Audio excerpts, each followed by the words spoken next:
इस बूढ़े भिखारी की कहानी आपको गलत काम करने से रोकेगी। बूढ़े भिखारी की अनोखी कहानी। हर दिन एक भिखारी दरवाजे के पास आकर भीख मांगता था और घर का मालिक हमेशा घर के बाहर आते ही उसे देखकर फिर जाया करता। कई बार उसके लिए गालियां भी बकता। वो कहता, तू जिंदा ही क्यों है? पूरी जिंदगी ऐसे ही भीख मांगेगा क्या? धरती का बोझ क्यों बना बैठा है? और कभी कभी उस भिखारी को गुस्से में वह धक्का भी मार दिया करता। इतना सब कुछ होने के बावजूद भिखारी के मुंह से सिर्फ यही निकलता, भगवान भगवान तुम्हारे पापों को माफ करे। एक बार सेठ को धंधे में बड़ा नुकसान होने की खबर मिली। सेठ बहुत परेशान था। तभी उसके दरवाजे पर वही भिखारी आया। गुस्से में अपना आपा खोते हुए सेठ ने उस भिखारी को पत्थर दे मारा। पत्थर लगने के कारण उस भिखारी का सर फूट गया और उसके सर से खून बहने लगा। फिर भी दर्द में कहराते हुए भिखारी ने इतना ही कहा, भगवान तुम्हारे पाप को माफ करे।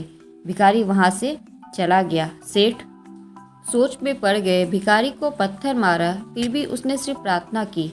सेठ का गुस्सा शांत हुआ, सेठ का मन शांत हुआ। भिखारी का रहस्य जानने के लिए सेठ ने भिखारी का पीछा करना शुरू कर दिया। भिखारी जहाँ जहाँ जाता सेठ उसके पीछे पीछे जाता। सेठ ने देखा, कोई उसको खाना देता, कोई उसको मारता, कोई अपमानित करता तो कोई गाली देता।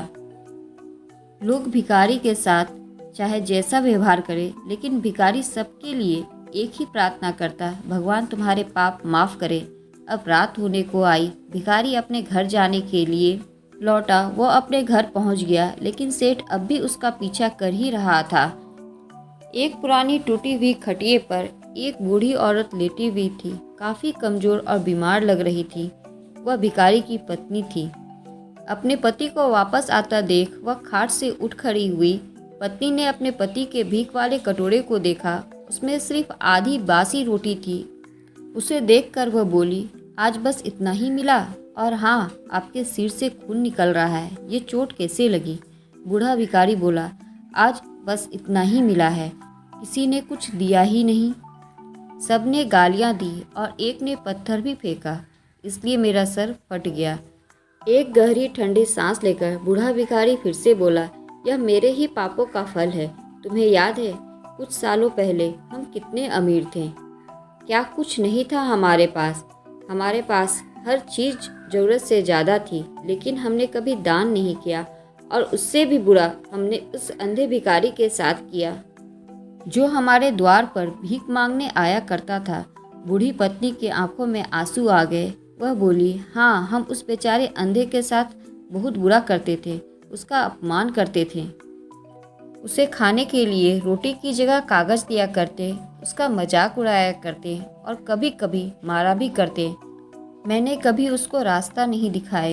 एक बार मैंने उसके मुंह पर मिट्टी भी फेंकी थी और वह हमेशा दुखी होकर यही कहता कि भगवान तुम्हें तुम्हारे किए की सज़ा देगा, भगवान तुम्हारे पापों की सज़ा जरूर देगा। उसका श्राप सच हुआ और हम इस दुख भरी जिंदगी में आ गए। भिखारी बोला, हाँ, उसका श्राप सच हुआ, इसलिए मैं किसी को बद्दुआ नहीं देता, चाहे कोई मेरे साथ कैसा भी बर्ताव करे। मैं हमेशा उसके लिए प्रार्थना करता हूँ।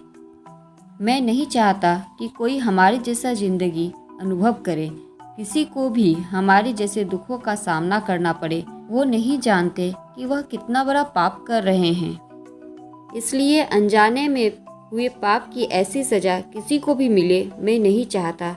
सेठ वहीं पर छुप कर सारी बातें सुन रहा था। अब उसे सब कुछ समझ में आ गया था। भिखारी और उसकी पत्नी ने वह आधी रोटी मिल बांट कर खाई और भगवान को धन्यवाद कर कर सो गए। अगले दिन बूढ़ा भिखारी फिर से भीख मांगने गया। सेठ के घर के पास जाते ही सेठ ने पहले से गर्म रोटी उसके लिए निकाल कर रखी थी। उसे देते हुए सेठ विनम्रता से बोला, माफ़ कर दीजिए बाबा, मुझसे बहुत बड़ी गलती हो गई। बूढ़ा भिखारी बोला, भगवान तेरा भला करे। इतना कहकर वह आगे निकल गया। इस कहानी से जो सीख लेने लायक है वह बड़ी ही सिंपल है।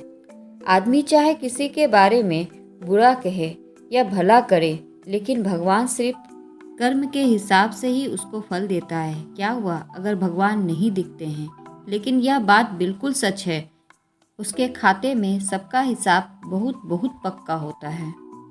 इसलिए जब किसी के लिए कुछ करो तो अच्छा करो। कहानी आपको कैसी लगी मुझे कमेंट में ज़रूर लिखें। धन्यवाद।